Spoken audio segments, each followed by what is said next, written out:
I had a client, I'll call her Serena. Serena came to me with the best of intentions. She was a refined woman. She spoke deliberately and thoughtfully. She didn't raise her voice. She wasn't overly emotional. Her outfits were well thought out. Her life was well thought out. Her divorce was well thought out as well. And when she came to see me, she was very clear about what she and her spouse had already agreed on. I will never forget the words she used. She said, "Renee, I want my marriage to be a gracious exit so we can co-parent elegantly." My heart skipped a beat and I smiled and I thought, I wish everyone could have this attitude about their divorce and their co-parenting relationship. A month later, Serena called me begging to come in that day. She said she had an urgent matter. A few hours later, when I walked into the conference room, Serena's hair was a bit messy and her face was not arranged in the peaceful, calm manner that I was accustomed to with her. Instead, when I walked into the room, she stumbled over her long-winded sentences and I wasn't quite following what she was trying to say. But finally, she found her words and said, "Co-parenting is fucking hard." You see, Serena explained that she had always been the parent responsible for scheduling their son's activities and appointments. But now that they were getting divorced, she wanted her soon-to-be ex to take on some of these tasks. Her husband had become quite comfortable with Serena taking charge, so he forgot to schedule the orthodontist appointment, and he just completely forgot to pick up the snacks for the soccer game yesterday. And he had to travel one night next week for work, so he wouldn't be able to take their son, even though Serena already had plans that night and was counting on her ex to bring him to the math tutor. When you're married, you have certain roles that you each take on. And if one parent needs help, the other parent steps in. Together, you cover all of the bases and everything that has to happen from a parenting perspective gets done. But when you get divorced, one parent no longer wishes to pick up the other parent's slack. Covering all of the bases gets harder because it requires communication with the person that caused you pain, hurt, or anger to begin with. Perhaps I did a disservice to Serena when she sat across from me and told me she wanted to co-parent elegantly. Perhaps I should have told her that co-parenting is more like a rumble in the mud than it is a walk in the park. But while co-parenting might be one of the most difficult things you're going to be asked to do, it's also the most important because divorce does not in and of itself damage kids, but conflict does. Your child might be upset about your divorce, but if they watch you and your spouse maintain a respectful and civil relationship, you've given them a gift that is going to be far better than anything they can unwrap. If you aren't convinced and your co-parenting relationship is filled with disparaging each other, frequent arguments, high conflict, and ongoing litigation after your divorce, the studies have shown the impact reaches deep and wide. When your children are exposed to high conflict, the long-term impact to your children can be behavioral issues, increase in school suspensions and expulsions, increased alcohol and drug use, inability to handle conflict, early sexual activity, peer fighting, relationship struggles for the rest of their life, and even depression and suicide. Picture an empty journal. What gets written in this journal for your children is up to you. If you've filled up the pages with conflict and chaos, it will be hard to erase the first part of the story. Now is the time to craft the story you want for your children. Even if you didn't want this plot twist in your life, you can still create a happy ending for them. Let's talk about how you do that. It all comes down to the communication code. Everything you say and do from this point forward should abide by this code. It doesn't mean you won't have disagreements, but it does mean you will not allow any disagreements to trickle down to your kids. Your kids know more and hear more than you think.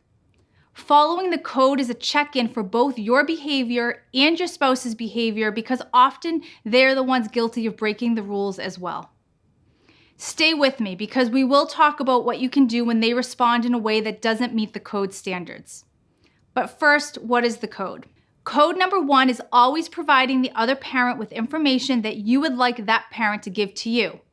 So many arguments are fought because information was withheld or not communicated at all.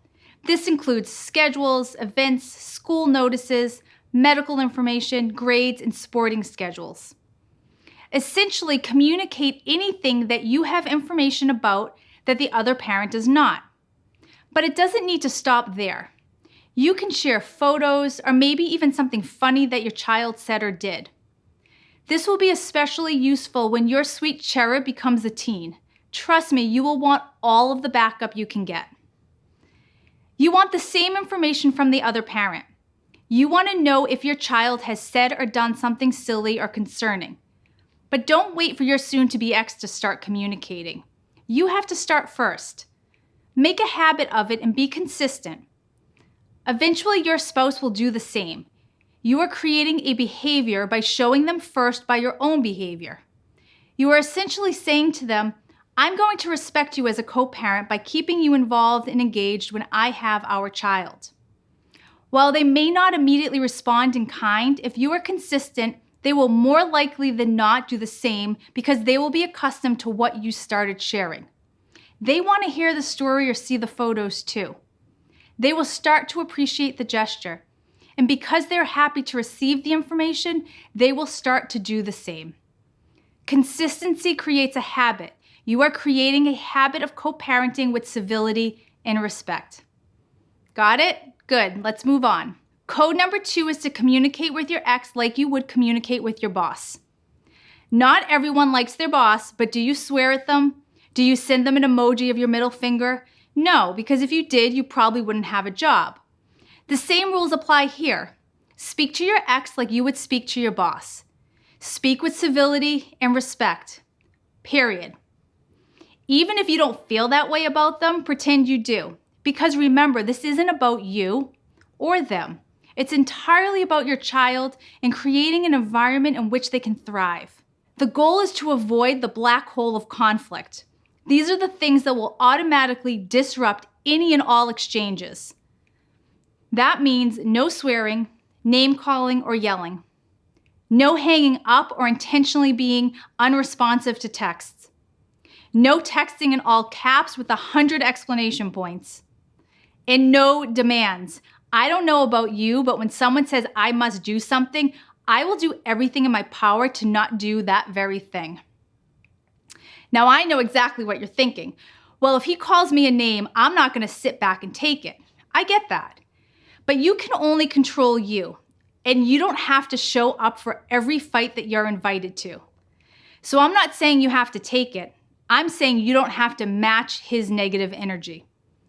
Instead, you can establish boundaries, and here's how you do that.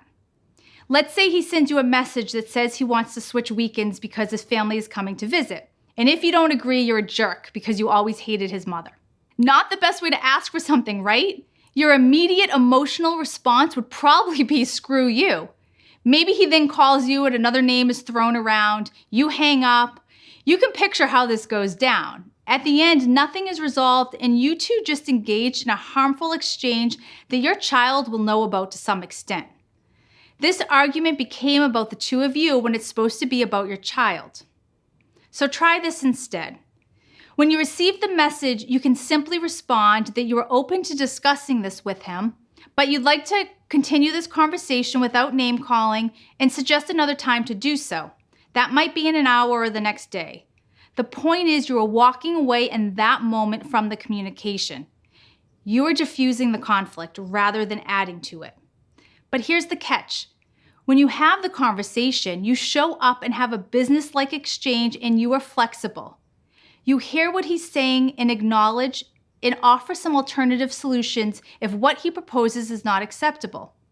The fastest way to escalate conflict is through the word no. If you say no now, he will say no later when you need flexibility. So don't just say no, say that might not work, but how about this? Much like the habit of sharing that you will create by implementing the first code of communication, you will also create the same habit of compromise if you approach requests with openness and flexibility. While you will end your divorce with a written parenting agreement, your children don't fit neatly into a contract. They grow and their needs change, and if you can figure this out now, you won't need to run back to court every time something needs to be adjusted or addressed. So there may be no such thing as elegant co-parenting, but there is such a thing as effective co-parenting. And co-parenting effectively is required in order to help your children become emotionally healthy and well-adjusted adults. To sum it up, memorize the code, and when in doubt, ask yourself if your behavior meets the code standards. If not, then you know you need to adjust your way of doing. If it's your ex whose conduct fails the standards, then stop the conversation and tell him you'd like to finish it when you can do so respectfully. Co-parenting is hard, but it's not impossible. It just requires some flexibility and creativity. The best security blanket a child can have is parents who respect each other. And remember, you are stronger than you think.